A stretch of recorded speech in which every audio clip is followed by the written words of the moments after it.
Install the accessory holder. Remove the pre-assembled screws from the right side of the main unit.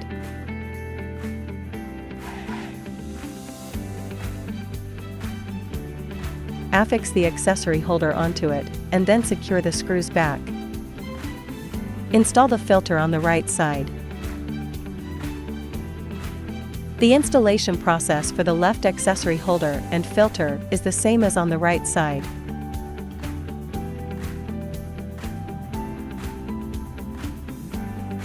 Install the connection cord of the chin vacuum and cooling handle. Position the handles on the holder and install the filter as shown in the video. Install the connection cord of body vacuum and cooling handles.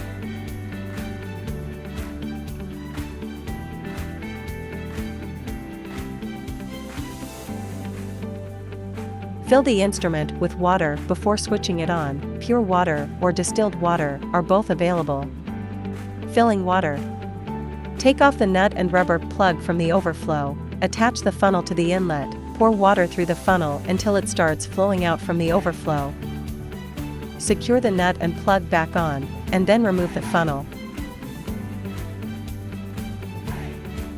Connect the power cord and turn on the instrument. Water drainage. Place the funnel at the outlet, and remove it after the tank is completely drained.